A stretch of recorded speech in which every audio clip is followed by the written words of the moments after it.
I am here with Alex Markides, and he runs sound for Periphery. And Kill Switch Engage? That's going to be another one, right? Yeah. Yes, absolutely. Let's do it, yeah. Okay, there's a lot of cool equipment here. I would love to get into the equipment, but I want to learn a little bit more about you. I know we've been friends for a couple years now. Yeah, a little while. It's actually been a while. First off, thank you for having me here. Absolutely, man. It's a pleasure to have you. So, I don't think I've ever heard the story. How did you get into sound? Man, I was in high school, and like obviously we're all listening to music. Everybody loves music, and played in a band, played drums, and Drummer. I was like, oh yeah. I feel like all the best. Do you still sound play? guys- Yeah. Okay. I mean, I sold my drum kits, but I still play here and there. Okay. But I feel like all the best sound guys that I know are like mostly drummers, or they don't do anything. They totally are. I mean, there's some good ones that just play guitar. I don't know if I've ever met like a bass player that's a sound guy. Yeah. Have you? No. I seriously swear to God, it's like drummers or like they don't do anything. Yeah, actually, you're totally right. It's pretty wild. Okay. But yeah. Failed musician. Yeah. So yeah, obviously, and we needed a way to record our music, like me and my buddy, and we were like, how do we do this? You know, like whatever. This was like 2003. I don't know. Okay. It's like there wasn't much in the recording space. It was like Audacity and some other thing like that we could get our hands on for free.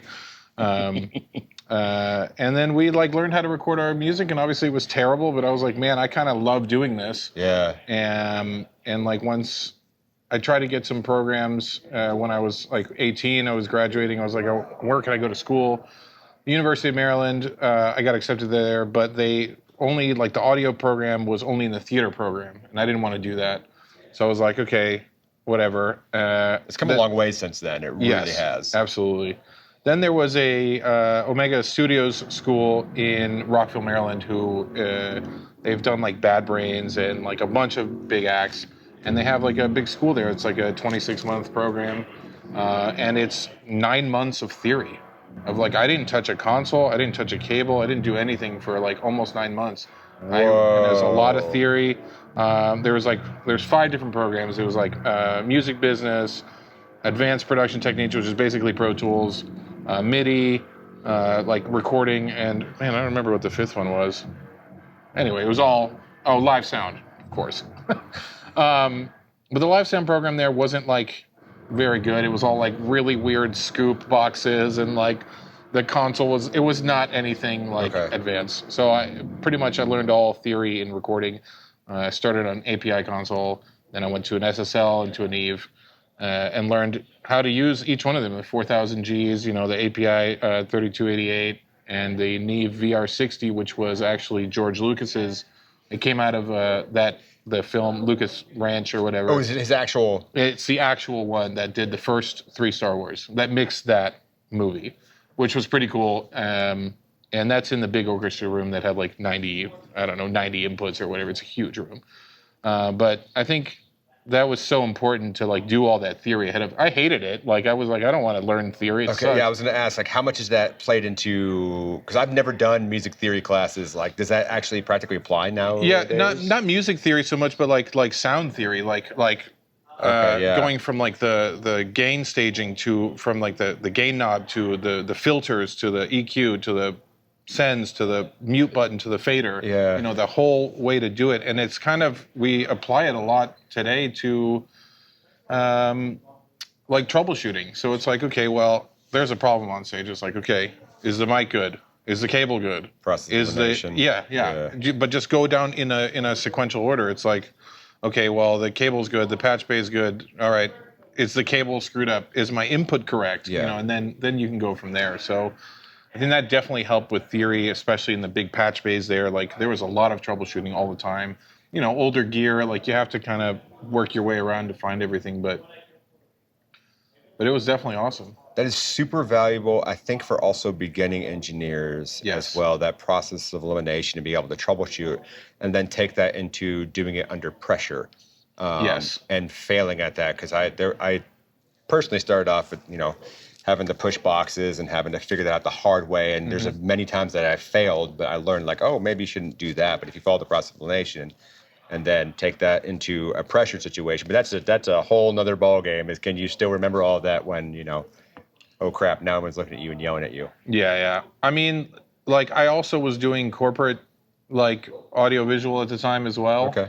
That was like I did the school night classes, and then I was doing corporate audiovisual during the day, load-ins and stuff. Yeah, and I learned all that stuff the hard way too. So being under pressure, I actually didn't like the studio. I didn't like how much freedom I had. I actually was like, I don't like being able to change. So I still don't like it now. Like I don't like being able to one shot. Yeah. Yes. Because it's like when you're mixing in a studio, it's like, yeah, it sounds good in the studio, but you take it to your car, to a PA, to like anywhere else, it sounds completely different. In the room, they are hearing exactly what I'm hearing. In real time. And it's just like, I want them to experience what I feel right now. So I like it better. It's just like, I got to learn how to be like, I got to shoot this delay throw. I got to do this snare bomb. I got to do, whatever. Different things that the guys need and like what's on the record. I got to listen to the records meticulously and stuff like that. So honestly, I just like being able to be like, you guys get this show how I'm hearing it, and then like people enjoy that. So in the studio, I just like there's too much freedom. It's like, yeah, my snare sounds like crap or whatever. But I don't want that. I just want to be like, this is what you guys get. This is like, you guys are hearing me in real time. So went to school. Did corporate AV. Yep. Still do it. It pays really well, actually. Yes. Now, fast forward me or connect the dots to your first tour. First tour was, it was a Craigslist ad. And I was remember Craigslist. Oh, absolutely. Craigslist ad. Your first tour was from a Craigslist ad. Yeah. That's fantastic. Yeah, it was, and actually, I ended up knowing the bass player. I went to like high school with him. It was really random. Anyway, there was like this pop punk band from the DC area. They were like, we need a sound guy, whatever. I was like, okay, cool. Like, whatever. My first show was for this band called Hotspur, supporting Metro Station at a Six Flags in Chicago. And it was like, that was the most cush first day of tour I could have ever imagined. It was like, we got into the park at 9 a.m. for free, and it was great. Load-in was at, 1 o'clock or whatever. Yeah. Show at 3 o'clock, and then we were out. And then free reign in the park. I was like, I love tour. That was it. And then after that, we did 3 or 4 Six Flags shows after that. Okay. And then like a couple headliners, really small venues, like whatever. And then came home, and I was like, I want to keep doing that. And so I worked for that band for almost 2 years. And there's like really good friends of ours. We were in a van, Ford Econoline, not even it was a conversion van, and they're all really good friends. Actually, their drummer is now a record producer in LA, did like Demi Lovato and a bunch of other stuff. So he's killing it. Shout out Scott Robinson. But yeah, and then after that, the guitar player in Periphery, Misha, I went to high school as well. And we weren't friends. He was in the grade above me, but like we knew of each other. We knew that we played instruments and stuff like that. So he hit me up and he was like, hey, can you do our record release for Periphery? And it was 2010, I believe. And I was like, I couldn't do it because I was still out with this other band. And I was like, damn, that was my opportunity to do Periphery or like have a big band, because I had known about Misha's stuff for his Bulb stuff for like a long time. And then eventually he hit me up again for like another 3 shows. It was Devin Townsend, Periphery, and Tesseract, and it was just 3 shows. And then I was like, yes, I can do it. I was like, thank God he hit me back. And I've been with them ever since. That was how many years? That was 2010, so 14 years. Wow, you were definitely on your tenure with these guys. Yeah. Wow. Yeah, so it's been a long time with these. Obviously, COVID, there was like 2 years that didn't exist, or 3 or whatever. Sure. And I've only missed 2 tours with them due to other obligations, but like I've done every show since then. There was one show I was sick, and I had a fever of like 104, and we were in Germany, and I was like, I made the guitar player from the opening band do it, and he was like, whatever, but I was like, I can't do it. I have a fever. I'm going to the hospital. That's it. But I've done every show. Been there for almost every show since 2010. So, if you go back in time to when you first got that email, what would you tell yourself? for that first tour on Craigslist, what would you tell yourself? I got a good one. Just like, don't be so hard on yourself. I beat myself up for several years. I would like go into these shows and I would be like, that sucked. And I would like really be upset for, like quite a long time actually. So you're really hard on yourself then? Yeah, I was really hard on myself. Every show I was like, man, that sounded like crap. I was like, was like really upset with it. But even though the kids were having a great time, everything was happy, but I was just like always beating myself up. And the band noticed it. They didn't have an intervention, but they were like, what's going on, dude? You're like always upset. Yeah. Like, it wasn't so bad like that. But then I read a book by Mark Mason, how not to give a, I don't know if I can curse on that. Yeah, you're fine. How not to give a fuck or whatever. I forget what the book's actually called, but I feel like that kind of like changed me, and I just started caring a little bit less. And I was like, you know what? These kids have been to this venue before. They know that it doesn't sound great or whatever. Yeah. Like, and I just like started caring less and less about every little detail. Be like, oh my god, I missed that one delay throw. Like I'm gonna beat myself up over it. It's like it's okay. It's gonna be fine. The show is gonna happen no matter what. And it's going to be a good time. There'll Obviously, be a load in, there'll be a load out, there'll be a show. Yeah. I beat myself up about everything and trying to like nitpick every little frequency and like all that stuff. And it's like, it's not, doesn't need to be that crazy. Like obviously if there's something really wrong with the system, address it ahead of time. Yeah. But like, I feel like just to like let stuff go. I really relate to that because I remember when I first started touring and when I first started running sound, I was very hypercritical, and there was a moment I had to force myself. I think everybody is. Oh yeah, but I had to force myself to look around, and you see these kids, or kids or adults, and you see them just like it's the best day of their lives, and it's like, absolutely. Then I'm all of a sudden humbled, like I get to be a part of these guys' days. Oh, that always put me back into reality. It was like, okay, wow. It's like touring is hard, but like for me, like the 5 minutes before the show. And that after the first hit is the best moment of the day. It's like yes, everything fucking worked. The kids are going ape shit. It's like it's awesome. Yeah. And for me, it's like it's just like a moment of like hell yeah. All of the bullshit we had to go through to get here was worth it. And like at that moment is when I feel like the best. And I was like, I get chills every single time, right? Like for that 5 minutes ahead of schedule, ahead of the show. It's like we have like a 5 minute long intro before, and like kids don't know about it or whatever. I mean, like they do now. They do now. But like we slowly like bring down the music and the lights like slowly come down. But it's like a 5 minute thing. And it's like really like nobody really knows what's going on until like the lights cut and the band is out on stage. There's no immediate turn the lights off. It's just like, it's really gradual. And same with the music, because it's like a real long, slow fade in, like synths kind of thing. And it's awesome. And then like those 5 minutes, I'm like, oh man, this is like, people are like trying to figure out what's happening. And it's like, it's awesome. It gives me chills every single time still, especially with these guys. I mean, Killswitch guys too. I love those guys. Yeah. But like, I feel like we've created something special and like we've been a part of it since the beginning with them. So it's like, it's really cool, to figure out how to do MIDI on the X-Effects a long time ago and how to use the computer and how to do different changes and like stuff like that. So it's like, everything's like time code and MIDI synced and everything. It's awesome. So, but it's like, obviously it's really complicated. Like if anything goes down, we're fucked. But like, I feel like now a lot of bands are like in that realm of like click tracks and computers and whatever. Yeah. But it's really great to work for bands that don't have any of that. I worked for Suicidal Tendencies for a few years, and it was awesome just to show up with whatever console and just like and go. Yeah. And that was awesome. I loved it.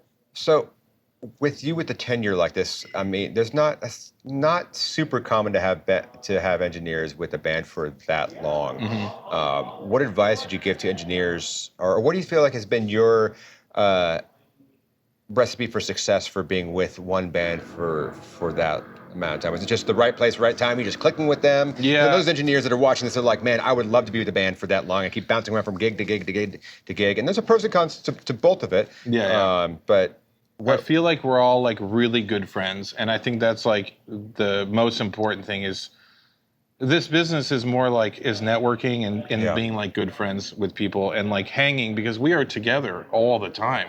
and we go through really stressful situations all the time, and we're together. It's like, okay, we did a couple Asia tours, and it's like that's 20 flights, and like every other day, it's crazy. Everybody's tired, no sleep. Yeah. Those are the moments where like everybody can start snapping at each other, and that's when things start to separate and like switch out crew and whatever. It's like, but like we've gone through all those situations together and learned how to be like one. Yeah. So now when we do get in those everything's situations, perfect. There's no fights, no arguments. No, for sure. And I mean, the band has gone through some member changes as well. And then Sure. like I feel like right now they are just like the best place they can be. Like everybody's really good friends. I've been with them forever. We have some crew that have been with us forever as well. But the crew things change because everybody has to work for different bands and grow and change and whatever. It's just happened that like those two tours that I missed, where it just happened that I've been free every time. Like I haven't not taken a gig. I haven't gotten a call like with Killswitch. I got that call. I was like, I wonder how this is going to affect Periphery, but it didn't. Like I was able to do almost every tour. I only missed 2, but. I've been really fortunate to like have that, but yeah, I was like being friends and like, doing a good job and having good feedback and from, the crowd and people. And it's like, I think that's important. That's great, man. It's really cool to hear that with someone who's been with the band for so long. And it does get stressful. And touring is tough, man. It is hard. You're in a can with people, and you're very close quarter with them all the time. And you're gone for weekends, you're gone for holidays, you're gone for smelling all their farts. I mean, I guess another question I have for you is your mindset going into recording. Not recording. You're not recording. Mixing. I mean, I am recording. That's true. Do you have the same mindset going into both bands? Is your mixing strategy the same thing? I mean, yes and no. I mean, like my show files are similarly set up, I guess. But like, other than mixing the band, I love Killswitch. Killswitch is like one of my favorite bands, and so is Periphery. I listen to them religiously. Yeah. So like, I know what the records sound like. I know what they should sound like live and stuff. But I mean, the big difference is the amount of guitar players and tracks. So Killswitch, there's no tracks, there's no click. It's only guitars. So it's like 2 guitars and bass and drums and vocals, and it's awesome. And with this, it's a little more like there's synth tracks, and then there's 3 guitar players that all solo at different times.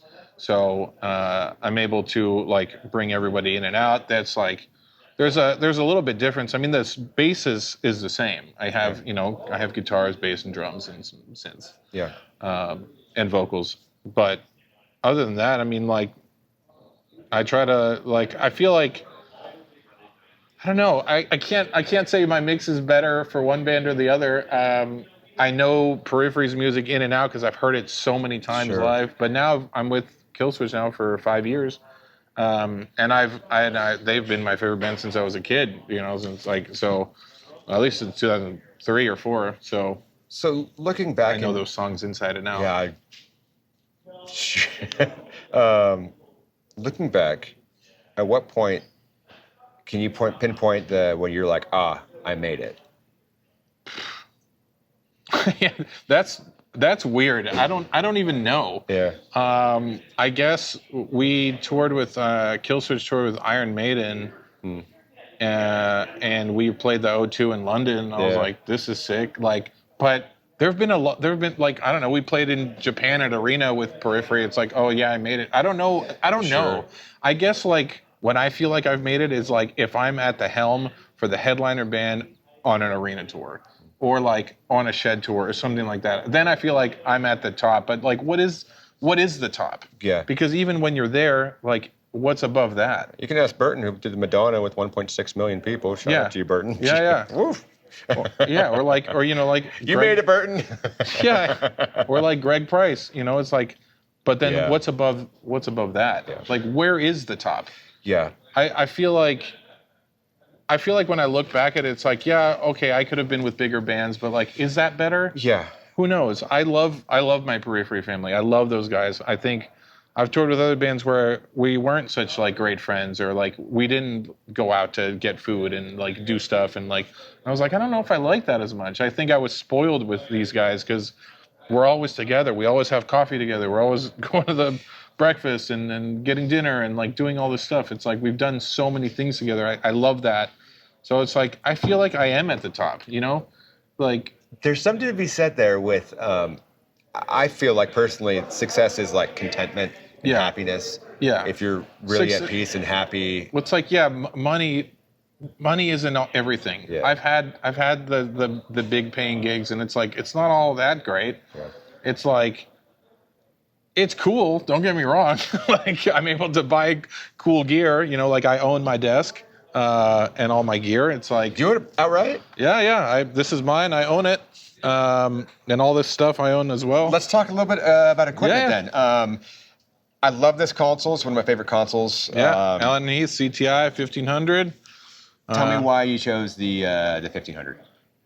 You know, like it was getting more popular recently, and I was just like, man, it's a sweet form factor, and I was able to mix on it on one of the bigger ones with Animals as Leaders like a long time ago, and I was like, man, that was a pretty cool desk. Like I didn't really get it at first because I'd never used it, and then I like downloaded the offline software, and I was like, you know what, this looks pretty sick. And a lot of good friends were using them, like Logan from Motionless in White and Shelby from Wage of War, and like those dudes' mixes are amazing, and I trust those guys. And like both of those guys helped me get my setup and like what I should do and how I should set things up and what, you know, plugins to use and like what is good.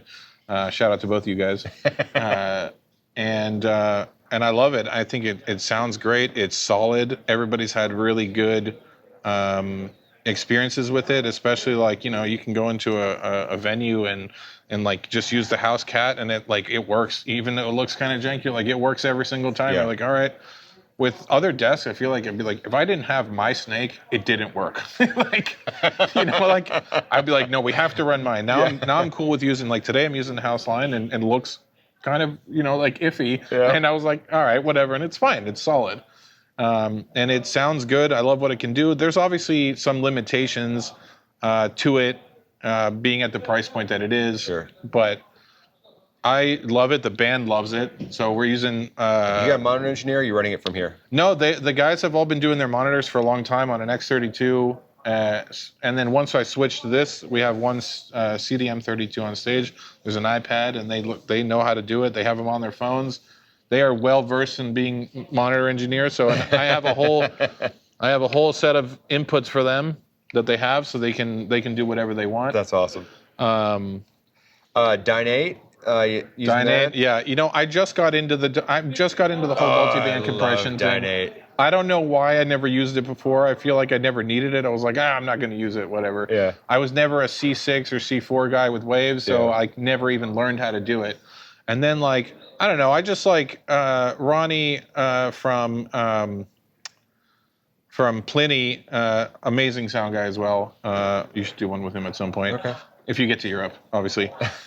He was like, you know what, just try it. And he's covered for me from Periphery as well, for single shows here and there and tours. And he was like, just try it on the Dynate. And we did it on the last tour in like March or last year or whatever.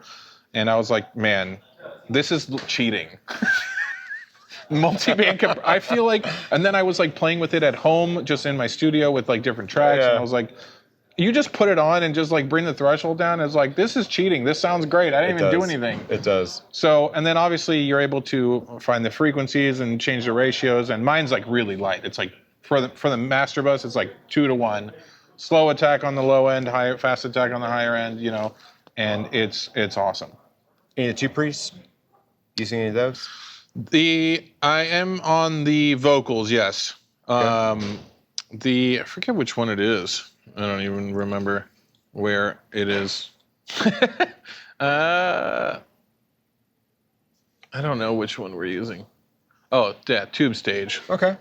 Yeah, we're using it on the main vocal. And we've gone back and forth with it because we're using Wave Super Rack to get Spencer his, like what he like is a big studio guy, so he knows exactly what he wants. And I have them, all the plugins across the So that's my next question. How much effects are you doing native, and how much are you doing? The only waves? thing I'm doing in waves right now is I have a Pro Q3 on the guitars. Okay. I just love that plugin, and it's just like I was able to mix it in my studio and be like, this is how I want the guitars to sound. So here we go. And then I have just the vocals, and that's it. I had the kick and snare in here, but I was like, I didn't need it. Yeah. I took it out actually earlier today. I was like, I don't actually need any of this. And that's it. That's all I'm using it for. A couple, we have a PSC on Mark's vocal.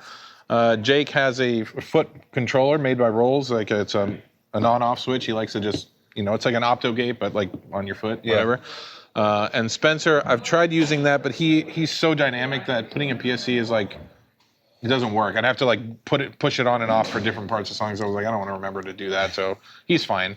I guess in the bad venues, I'll just bring it down and bring it back up. Know, if there's a ton of bleed that I have to control, but I know where he sings. I know all of his little mannerisms and little I don't know. I can't even do it, but all of his little quirks and things like that. I know where he is, so I can bring it in and out confidently without missing a line or anything. Any ducking, parallel compression, crushing? I heard you say snare bomb in there. Snare bomb, bomb. Tom bombs, yeah. No, basically I'm running all the, I have a kick group, a snare group, the toms, and a guitar group that live on my show page and my VCAs. Other than that, I am not doing any parallel stuff. I never found it to work for me. I don't know, I just use the reverbs and the snare to get all that room sound back in. It does work in the studio for sure, but I feel like I need a room mic. If I had a room sound as a thing, that would be sweet. But I guess maybe running that into an effects processor and then coming back to get that room sound. Yeah. Keep getting that ad on Instagram for that Safari pedal or whatever the hell it is. It's a room. Yeah. That thing sounds good. Yeah. But I haven't really tried any of that. So the room is my room sound. It's but the room is my room sound. Yeah. In these kind of venues, I feel in arenas or amphitheaters, it's totally different. Sure. I mix in the cymbals way more. My cymbals are low. You don't need them. Okay, tell me a little bit more about that, about your mixing style versus this in an arena. Yeah, so the drums are much louder in the room here, for sure. And Matt from Periphery is he's a hard hitter for sure. And I hear a lot of that projection coming off the stage. And so it's really just reinforcing that sound. Obviously, I want it to be dry. I don't want to hear any stage and just mix on the PA, but you kind of you have to mix both, you have to be okay, well, there's 85 dB of guitar coming on stage. I can only put a little bit, because it won't really do much, obviously that sucks. I want it to be really quiet on stage and only have the PA, but that's doesn't work in every venue. In arenas, it definitely helps. And obviously every arena is different, but I feel most of the time I've had good luck with arenas in being able to use the PA to its full thing and not use the room sound as whatever is coming off the stage. But anything on your master bus? Not in waves. I am hella nervous about putting anything in waves because if this computer goes down, I'll lose the guitars, the kick, and the snare, but I can uninsert them pretty fast. Yeah. I am running 4 different groups currently. Let's see what we got. So there's a drums left, right, a guitar left, right, tracks left, right, which includes a lot of other stuff. It's just a bus to move stuff, and a vocal bus. And that's all going into my Neve Orbit 5057. And that's coming with Blue Silk. I love that you have just a piece of outboard. Yeah. One piece of outboard. The difference was just enough where I was you know what, this is pretty sick. I kind of like it. I love that. But yeah, those 4 groups are running into via Dante through the Pro Tools Matrix Studio, and that's going out into the Orbit and then back in analog into my desk. And I feel having that summing, it's just I don't have outboard. It's just that, So it's just like I want more toys, but I don't have room. Like until I get a double wide rack with all kinds of stuff. I know like all these dudes are bringing all kinds of stuff, but I feel like the D-Live does everything I need it to do, and I don't really need much more. Like this, we work on. It's all about the fix it in pre. Like make sure your sounds are good, and then you can mix it well. It's super easy. Okay, let's talk a little bit about that. Source tone. Yeah. Microphones. What are you using? So for drums, Beta 91 and Sennheiser 902 in the kick. The snare top is a SEV7X. Snare bottom is a Beta 87. Toms are the Earthworks DM20s. I just switched to them for this tour, and they are so good. I feel like that mic just sounds like the drum. Like I can just bring it up, and they just like I don't need to do anything. It just sounds good. Like it's just like that's what the drum sounds like. That's what I love that. I feel like other mics you need EQ and do a little bit here and there. Sure. Overheads are SE VR2s, ribbon mics, which are amazing. And then the spot mics are KM184s. Okay. I used to have it the other way around, but like I don't know, why not? Singers? Singer is on a Lewitt. Can't remember the name of it. Okay. It's a Lewitt handheld, and then SEV7s for the other ones. Okay. And then all the guitars are DI, just straight from the Axe-Fx, Fractal. And all ears? Yep, all ears. We do have side fills because we don't have any cabs anymore. Okay. Just no space for them in the trailer. Yeah. So side fills, pair of center wedges, and a drum sub. It's super easy. 4 outputs, and that's all they need. I love it. Did you feel like you guys have streamlined this really? We're trying. I like the less stuff I have, the better, because there's already so much gear going on. But yeah, I mean, it's other than outboard gear, I do have a UA twin in here, but I'm not currently using it. I was using it for API 2500, but this was before I switched to Super Rack. I was just doing analog inserts with the UAD, which I love. Everybody's doing it now, and it's awesome. And yeah, the Matrix is being my Dante clock for everything. And then I'm recording into Pro Tools as well. You record every night? Yep, every night. I do every input, and then I have all my bus inputs, drums, guitars, tracks, vocals, and main left and right. And it's also nice to, like, if we ever need to do broadcast stuff, which we haven't, but if we do, I can send them a separate vocal bus, an instrument group. And it's good. Like then if like one night the main left right, it had too much guitars because like the PA needed it or whatever, I can give them a bounce every night that had like less guitars. So it's already mixed. All I have to do is like bring down the one guitar bus a little bit. That's smart. Yeah. And that's been really nice. So I love doing that. And then the rest of it is mostly for virtual soundcheck. We haven't done any like live CDs with that. They did one in Europe with Ronnie doing front of house. But any of this stuff, I really just use it for virtual soundcheck. And obviously, if they want, I'd come back and use it. Sure.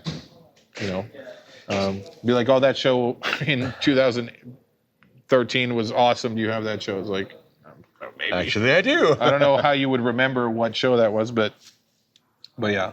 I usually delete stuff after like 10 years, so it's like, do you guys need any of this stuff? I'm running out of room. Yeah.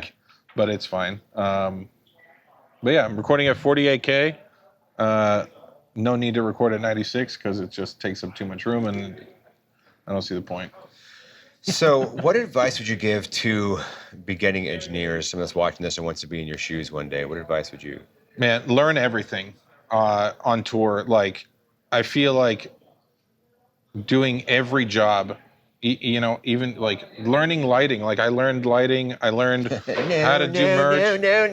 No, yeah. It's like I learned how to do merch. I'm not a good merch guy, but like I know how to do it. I learned some lighting. I learned some audio. Learned backline. Be a player. YouTube is a huge resource. It's unbelievable now. I wish I had it. I wish it was as big as before. Yes. And it's such an amazing resource to like learn everything. I still love learning. I watch how it's made all the time. I like watch all the Science Channel stuff. Like I watch I've watched all of the videos that you've released with all of the stuff. Yeah, whoa, almost all of them. Wow. Are you gonna watch this one? I hope, yeah. I'm gonna be like, that guy sucks. I don't think I've watched all of them. Yeah. But I love them, and I've listened to all the podcasts, and the Steve Litcher doing all those podcasts, and like listen to all my friends, and I just like will go on a walk and just listen, and it's like I love learning what everyone's doing, because yes, like you were saying earlier, it's like how many ways are there to skin a cat? Like like sound is subjective, and it's like, how do you do this? It's like, well, like some guys start with the guitars first on channel 1, or whatever, not kick, and they'll put drums at the end, or like whatever. It's like there are 100 ways to do everything. Yeah. I'm sure like what I do, like no one's doing. I don't know. Like I'm not using a drum parallel crush bus, but like a bunch of other people are, or like if it sounds good, why does it matter how you got there? Yeah. I guess. I'm like, you guys do whatever makes you guys happy, and like it sounds good. Like I don't see, you can do whatever you want. But like, yeah, as far as people learning stuff, it's like learn everything. Okay. What do you feel like separates a good engineer from a great engineer? Knowing the music, like learning every like little nuance, every little delay throw, every little like little bit and piece of the like, is there reverb here? Like like little slap delay here, and like I think knowing the music in and out is like super important. And like you'd be surprised, there's not a lot of engineers that do know the music. You're like, well, because I'll like listen to a track and be like, well, there's supposed to be a thing there, or like why doesn't it sound like this or whatever. And so it's like I feel like our job is to make the band sound the way the record does. Obviously like you can't make it perfect, but you can get as close as you possibly can. And like, I think that's super important to know exactly what the record sounds like in and out. Even if it sounds bad and it wasn't a good recording, it is important to know that's because at the time they recorded that, they knew that that's what they wanted to sound like. Yeah. Like, that's a good representation of our band. Yeah.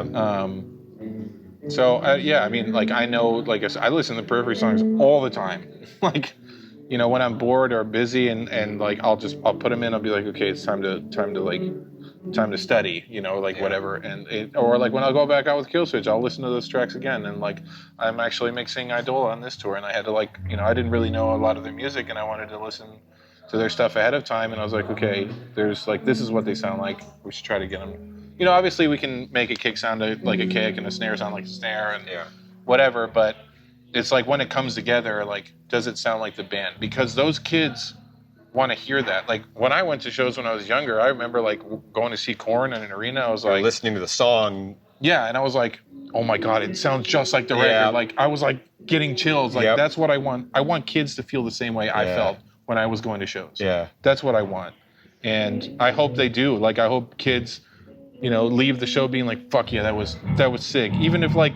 I don't get, like, nobody thanks us or whatever. Sometimes I get guys coming up and saying, like, hey, man, thank you. And that's awesome. But, like, I really care about if they, like, had a good time and they felt like it sounded like they wanted it.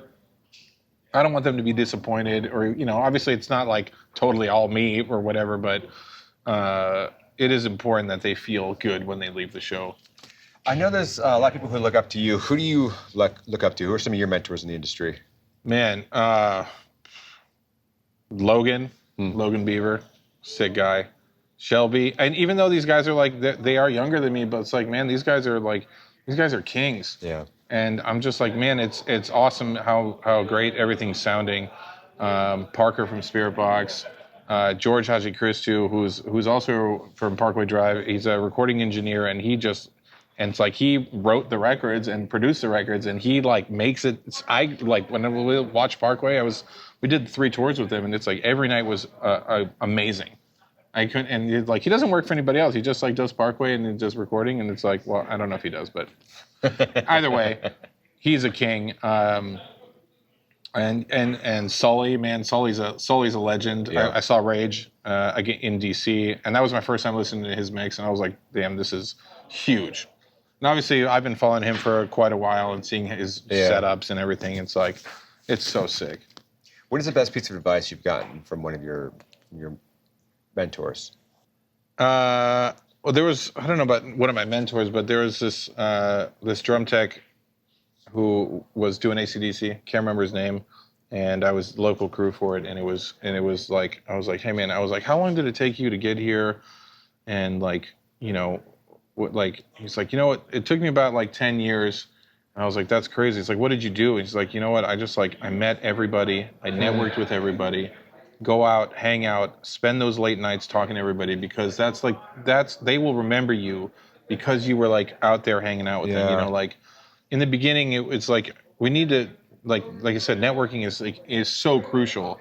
Just meeting everybody, hanging out, having drinks, or you know, if you don't drink, whatever, just hanging out and being friends with everybody, constantly talking, like talk about audio, like talk about, you know, everything, talk about industry stuff, like being like, oh man, I love this piece of gear. Like, you know, I try to talk to all my like sound guy friends like all the time, and like talk about gear and how, you know, if like, how do I do this better? Like, when I was first using this console, I was speaking to Matt from Bad Omens. And I was like, dude, I love your snare bombs. How do you, I can't get it to sound good. What are you doing? And he like walked me through his steps, and you know, now I have a cool snare bomb.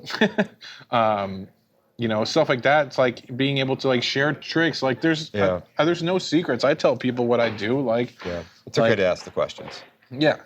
I think it's totally fine. It's like snare compression, 6-1, slow attack, fast release. That's it. There's no.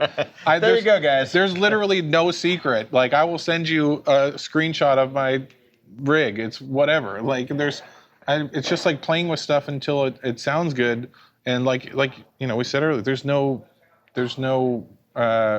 formula. Like yeah, sure, there's like some things you should do like whatever properly, but like there's no rules. You know, like I feel like 4-to-1s could work on a snare. Like like you know, whatever. But here we are. Well, it sounds like we got a band that's wanting to make some noise. No, they don't need to do anything. It's fine. Forget that. If people want to follow you on your career, where can they follow you at? Darkides on all the socials. All the socials. DARKIDES. Or to a Periphery show near you. Yes, come hang out. Or Killswitch. Killswitch. Man, it was a pleasure. Thank you so much for your time. I really appreciate this. It's been awesome. Anytime, man. Yeah.